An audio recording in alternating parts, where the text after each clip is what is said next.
Hello दोस्तों, केम course के YouTube channel में आपका स्वागत है। और आज के इस वीडियो लेक्चर में हम पढ़ने वाले हैं आइडियल गेस और रियल गेस। आइडियल गेस और रियल गेस पढ़ने से पहले हम देखेंगे कि हमने अभी तक जितने भी लॉ पढ़े, जितने भी पोस्टुलेट्स पढ़े, या हमने जितने भी इक्वेशंस पढ़ी, हमने आइडियल गेस इक्वेशन पढ़ी, इसके बाद में हमने काइनेटिक थ्योरी ऑफ गैस की इक्वेशन पढ़ी। वो जो गैस की इक्वेशन है, वो जो लॉ है, वो जो पोस्टुलेट्स है, वो 100% एक्यूरेसी से सिर्फ और सिर्फ डील करते हैं किसके साथ में? आइडियल गेस के साथ में।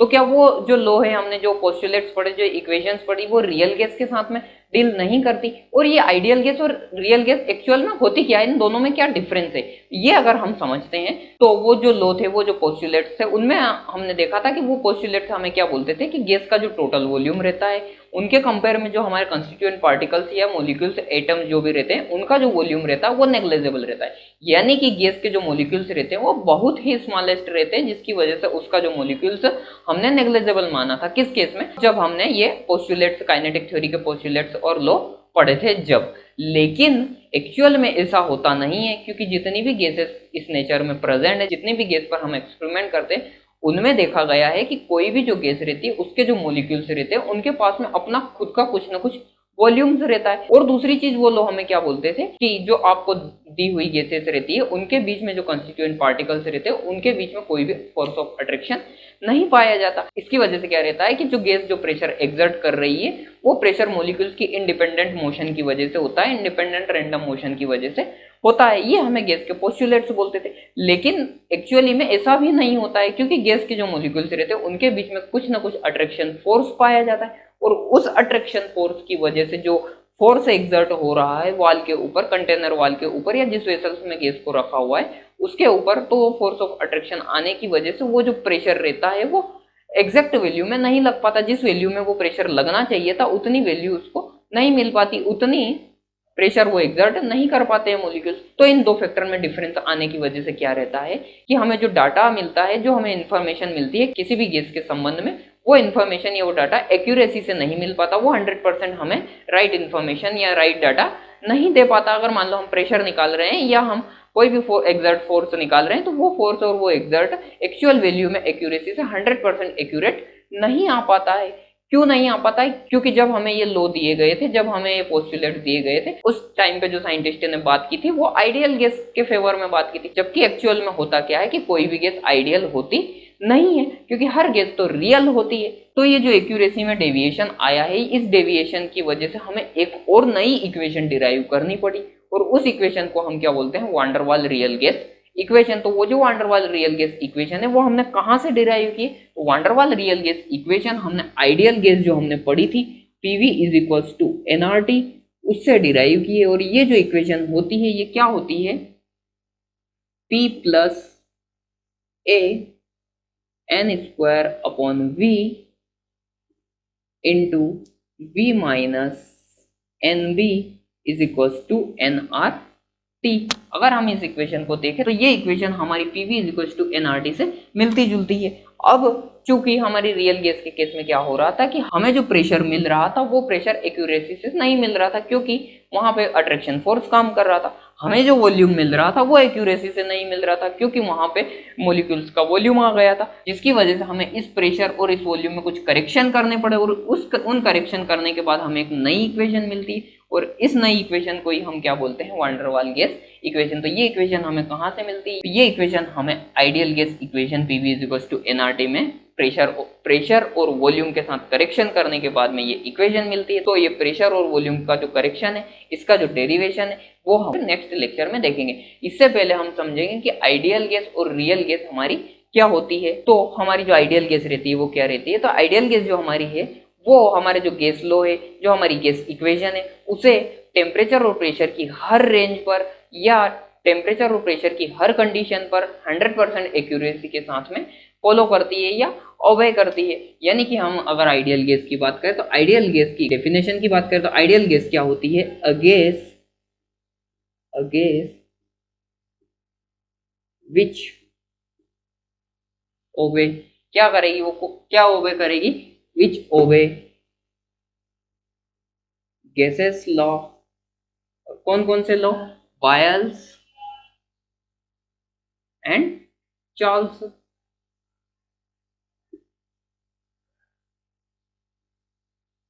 gases low at all condition of temperature and pressure. Temperature और प्रेशर की हर कंडीशन पर वो फॉलो करेगी हमारे गैस लो को। कौन? Ideal gas. जबकि रियल गैस की अगर हम बात करें तो हमारी रियल गैस क्या करेगी? जो रियल गैस रहती है हमारी, वो हमारे जो गैस लो रहती है उन्हें टेम्परेचर और प्रेशर की हर कंडीशन पर फॉलो नहीं करती। वो एक फिक्स कंडीशन पर हमारे गैस लो को फॉलो करेगी। और वो फिक्स्ड कंडीशन क्या रहती है वो देखते हैं हम पहले। अगर मान लो हमने देखा है कि हमने इस कंटेनर में कोई गैस ली हुई है, अगर इस कंटेनर में मैंने गैस ली है और इस गैस के जो मॉलिक्यूल्स है ये बड़े हैं, मॉलिक्यूल्स का साइज बड़े होने की वजह से मेरी जो गैस का वॉल्यूम रहेगा उसके कंपेयर में मैं मॉलिक्यूल्स का जो वॉल्यूम रहता है उसको नेग्लिजिबल नहीं मान सकता। तो मैं क्या करता हूँ कि अगर मैं इस वॉल्यूम को बहुत ज़्यादा बढ़ा दूँ, बहुत ज़्यादा इंक्रीज कर दूँ इस वॉल्यूम को, तो क्या रहेगा कि मेरे फिर जो गैस के जो मॉलिक्यूल्स रहेंगे उन्हें मैं नेग्लिजिबल मान सकता हूँ। अगर मान लो मैं इस कंटेनर में इसी गैस को इतने बड़े कंटेनर में रखा, मैंने वॉल्यूम इंक्रीज कर दिया, तो इस कंडीशन में मेरे मॉलिक्यूल्स दूर दूर हो जाएंगे। मैं इस कंडीशन में मेरे जो गैस के मॉलिक्यूल्स है उनका जो वॉल्यूम रहता है उसे नेग्लिजिबल मान सकता हूँ। तो ये जो वॉल्यूम रहेगा ये कब इंक्रीज होगा? तो ये वॉल्यूम मेरा इंक्रीज होगा लो प्रेशर पर। जब मैं प्रेशर को लो कर दूंगा तो मेरा जो वॉल्यूम रहेगा वो अपने आप इंक्रीज हो जाएगा। यानी कि मेरी जो रियल गैस रहेगी वो लो प्रेशर पर मेरे गैस लो को फॉलो करेगी। या फिर मैं एक चीज और क्या कर सकता हूँ कि मैं इस गैस का टेम्परेचर को इंक्रीज कर दूं। गैस का टेम्परेचर इंक्रीज करने की वजह से क्या रहेगा कि मेरे जो गैस के मॉलिक्यूल्स रहेंगे उनकी काइनेटिक एनर्जी इंक्रीज हो जाएगी। काइनेटिक एनर्जी के इंक्रीज होने से जो गैस के मॉलिक्यूल्स रहेंगे उनके बीच में कोलिजन बढ़ जाएगा। कोलिजन बढ़ने से जो उनके बीच में फोर्स ऑफ अट्रैक्शन रहता है वो डिक्रीज हो जाएगा। फोर्स ऑफ अट्रैक्शन डिक्रीज होने से जो लगने वाला एक्चुअल प्रेशर था गैस पर उसकी वैल्यू मुझे एक्यूरेसी के साथ में मिल जाएगी। यानी कि मैं बोल सकता हूं कि हाई टेम्परेचर पर मेरी जो रियल गैस रहेगी वो हमारे गैस लॉ को फॉलो करेगी। तो हम बात करें रियल गैस की डेफिनेशन की तो क्या हो जाएगी कि a gas which obeys gas law fairly well at किस कंडीशन पर? Low pressure and high temperature. High temperature और लो प्रेशर की कंडीशन पर जो हमारी रियल गैस रहती है वो हमारे गैस लॉ को फॉलो करेगी। ये हमारी आइडियल गैस और रियल गैस की डेफिनेशन हो गई। और इनमें अगर हम डिफरेंस की बात करें तो वो डिफरेंस हम देखते हैं। तो डिफरेंस की हम बात करें तो हमारी आइडियल गैस और हमारी रियल गैस, एक मेजर डिफरेंस तो यही हो गया कि जो हमारी आइडियल गैस रहती है वो टेम्परेचर और प्रेशर की हर कंडीशन पर हमारे गैस लॉ को फॉलो करती है, जबकि हमारी रियल गैस हमारे लो प्रेशर और हाई टेम्परेचर पर गैस लॉ को फॉलो करेगी। इसके बाद में अगर हम बात करें तो जो हमारी आइडियल गैस रहती है, ideal gas obey gas equation, किस गैस इक्वेशन को फॉलो करेगी या ओबे करेगी? वो करेगी हमारी PV is equal to NRT को। जबकि हमारी रियल गैस कौन सी इक्वेशन को ओबे करेगी? तो वो करेगी हमारी वांडरवाल गैस इक्वेशन को ओबे रियल गैस इक्वेशन। और वो क्या होती है? P plus a n square upon v into v minus n b is equal to n r t. और ये क्या होती है? इसे क्या बोलते हैं हम? Van der Waal gas equation, van der Waal gas equation बोलते हैं इसे। तो ये जो हमारी रियल गैस रहती है वो हमारी वांडरवाल गैस इक्वेशन को फॉलो करेगी, जबकि हमारी जो आइडियल गैस रहती है वो हमारी आइडियल गैस इक्वेशन को फॉलो करेगी। इसके बाद में अगर नेक्स्ट डिफरेंस की बात करें तो आइडियल गैस के जो कंस्टिट्यूएंट पार्टिकल्स रहते हैं उनका वॉल्यूम हमने नेग्लिजिबल माना था, जबकि हमारी जो रियल गैस रहती है उसके मॉलिक्यूल जो रहते हैं, कंस्टिट्यूएंट पार्टिकल्स रहते हैं, वो साइज में लार्ज होने की वजह से उनका वॉल्यूम हम नेग्लिजिबल नहीं मान सकते। यानी कि the volume of ideal gas is negligible as compare, इसके कंपेयर में, to volume of gas, volume of gas के कंपेयर में उसका मॉलिक्यूल्स का जो वॉल्यूम रहेगा वो नेग्लिजिबल रहेगा आइडियल गैस के कंपेयर में। जबकि the volume of real gas molecules are not negligible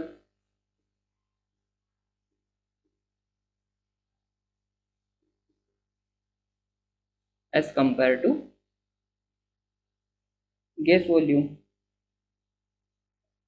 यानी कि जो रियल गैस रहती है उसके जो मॉलिक्यूल्स रहते हैं उनका वॉल्यूम हम नेग्लिजिबल नहीं मान सकते गैस के वॉल्यूम के कंपेयर में। नेक्स्ट अगर हम डिफरेंस की बात करें इनमें, तो आइडियल गैस के जो मॉलिक्यूल्स रहते हैं उनमें कोई भी फोर्स ऑफ अट्रैक्शन काम नहीं करता, जबकि रियल गैस के मॉलिक्यूल्स में फोर्स ऑफ अट्रैक्शन काम करता है। There are no any force of attraction between molecules, जबकि यहाँ पे जो क्या रहता है, force of attraction present in between molecule of real gas. ठीक है, इसके बाद अगर नेक्स्ट डिफरेंस की बात करें तो क्या रहता है, जो हमारी आइडियल गैस रहती है उसका अगर आप टेम्परेचर डिक्रीज करते जाएं, कंटिन्यूअस टेम्परेचर डिक्रीज करते जाएं, तो उसका जो वॉल्यूम रहेगा वो डिक्रीज हो जाएगा।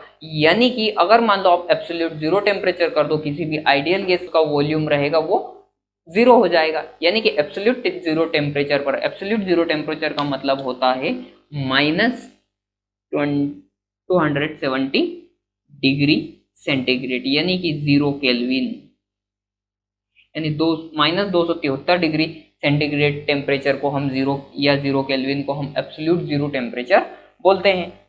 तो इस टेम्परेचर पर जो हमारी आइडियल गैस रहती है उसका जो वॉल्यूम रहता है वो वॉल्यूम 0 हो जाता है। यानी कि the volume of ideal gas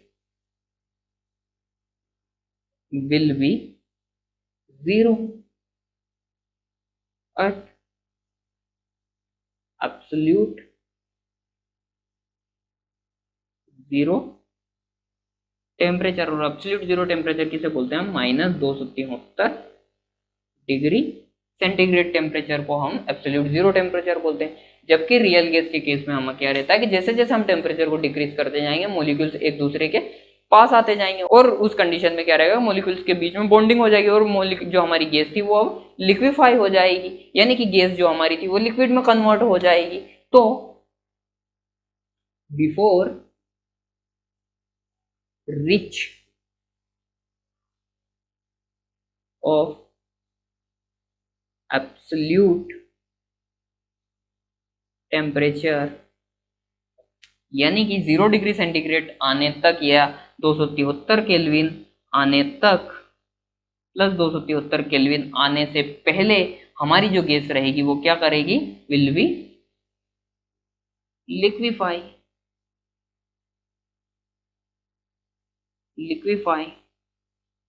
liquid में कन्वर्ट हो जाएगी हमारी गैस एब्सोल्यूट टेम्परेचर से आने से पहले ही। नेक्स्ट अगर डिफरेंस की बात करें हम, तो जो नेक्स्ट डिफरेंस रहता है आइडियल गैस में कंप्रेसिबिलिटी फैक्टर Z की वैल्यू हमेशा 1 रहेगी, जबकि रियल गैस में कंप्रेसिबिलिटी फैक्टर की वैल्यू 1 से कम रहेगी। अब कंप्रेसिबिलिटी फैक्टर Z क्या होता है वो हम देखते हैं, तो इसको हमें पहले थोड़ा रफ करना पड़ेगा। यहां हम देख लेते हैं।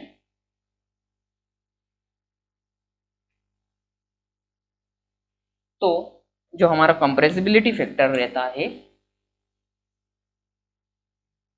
कंप्रेसिबिलिटी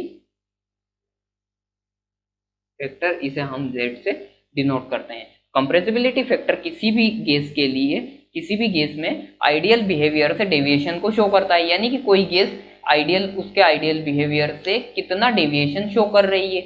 यानी कि अगर कोई भी गैस हमारी PV is equals to nRT से, ये आइडियल बिहेवियर से कितना डेविएशन शो कर रही है, कितना विचलन शो कर रही है, उसे हम नापते हैं किसमें, कंप्रेसिबिलिटी फैक्टर में। अगर कोई गैस 100% आइडियल बिहेवियर शो कर रही है तो उसका कंप्रेसिबिलिटी फैक्टर कितना रह जाएगा, कंप्रेसिबिलिटी फैक्टर उसका 1 हो जाएगा। यानी कि उस टाइम पे हमारे Z की वैल्यू 1 हो जाएगी जब हमारी गैस आइडियल बिहेवियर शो करेगी या आइडियल गैस से कोई भी डेविएशन शो नहीं करेगी। उस कंडीशन में हमारे Z की वैल्यू 1 आती है। तो जब आइडियल गैस के लिए हमारे Z कंप्रेसिबिलिटी फैक्टर की वैल्यू कितनी आएगी, ऑलवेज 1 रहेगी। जबकि हमारी रियल गैस आइडियल बिहेवियर से डेविएशन शो करेगी और वो डेविएशन शो करने की वजह से जो कंप्रेसिबिलिटी फैक्टर की वैल्यू है वो हमेशा 1 से कम आएगी, यानी Z हमेशा कम रहेगा 1 से। किस के केस में, वो रहेगा हमारे रियल गैस के केस में। अब ये कंप्रेसिबिलिटी फैक्टर क्या रहता है, तो कंप्रेसिबिलिटी फैक्टर जो रहता है हमारा, उसका हम फॉर्मूले की बात करें तो Z इज इक्वल्स टू हमारा रहता है PV is equals to nRT। यानी कि जब Z की वैल्यू 1 रहेगी तो हमारी इक्वेशन क्या हो जाएगी, PV is equals to nRT। यानी वो गैस कैसी रहेगी, वो गैस 100% आइडियल रहेगी। किस कंडीशन में, जब हमारे Z की वैल्यू 1 रहेगी। Z का एक और फॉर्मूला होता है, Z का एक और फॉर्मूला क्या होता है, Z इज इक्वल्स टू होता है हमारा वॉल्यूम, रियल गैस का volume upon volume ideal gas का वॉल्यूम। एक फॉर्मूला ये हमारा ये होता है। इस कंडीशन में भी अगर आपकी गैस आइडियल है तो Z की वैल्यू 1 होने से हमारा V रियल, जो रियल आपको वॉल्यूम दिया है वो वॉल्यूम हमारे V आइडियल गैस के वॉल्यूम के इक्वल रहेगा। तो ये होता है हमारा कंप्रेसिबिलिटी फैक्टर। कंप्रेसिबिलिटी फैक्टर जो रहता है वो हमारी आइडियल गैस के लिए कितना रहेगा, तो कंप्रेसिबिलिटी फैक्टर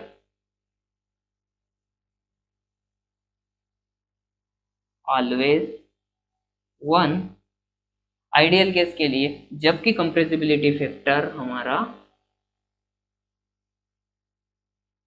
रियल गैस के लिए नॉट ऑलवेज 1 रहेगा रियल गैस के लिए। ये था हमारा आइडियल गैस और रियल गैस में कुछ डिफरेंस। तो इस वीडियो में हमने क्या क्या सीखा, तो इस वीडियो में हमने देखा कि आइडियल गैस और रियल गैस क्या होती है, और जो अभी तक थ्योरी दी गई थी, हमें जो लॉ दिए गए थे, अभी तक जो पोस्टुलेट्स दिए गए थे, वो पोस्टुलेट सिर्फ और सिर्फ एक्यूरेसी से किसके लिए बात करते थे, तो वो आइडियल गैस के लिए बात करते थे। रियल गैस के लिए वो कोई भी डाटा एक्यूरेसी से 100% एक्यूरेसी से नहीं दे पाते थे, जिसकी वजह से हमें उन जो डाटा दिया गया है, वो जो इक्वेशन दी गई, उनमें कुछ करेक्शन करने की आवश्यकता रहेगी, और उन करेक्शन के बाद हमें एक नई इक्वेशन मिलेगी जिसे हम वान डेर वाल गैस इक्वेशन बोलते हैं, जो कि हम नेक्स्ट लेक्चर में पढ़ेंगे। और हमें कौन कौन से करेक्शन करने पड़ेंगे उनमें, तो उनमें हमें 2 करेक्शन करने पड़ेंगे, वॉल्यूम का करेक्शन और प्रेशर का करेक्शन। तो उन करेक्शन करने के बाद में हमें एक नई इक्वेशन मिल जाएगी जिसे हम वान डेर वाल गैस इक्वेशन बोलेंगे, जो हमारी रियल गैस के लिए रहेगी। जिसके बाद में हमारी जो रियल गैस रहती है वो किन शर्तों पर वो गैस लॉ को फॉलो करती है, तो वो हमारी लो प्रेशर और हाई टेम्परेचर की शर्तों पर हमारे गैस लॉ को फॉलो करती है। जबकि हमारी आइडियल गैस रहती है वो टेम्परेचर और प्रेशर की हर कंडीशन पर फॉलो करती है। और कुछ डिफरेंस और हमने देखे। तो आज के इस वीडियो लेक्चर में हम यहीं तक पढ़ेंगे। सो नेक्स्ट लेक्चर तक के लिए बाय बाय, थैंक यू।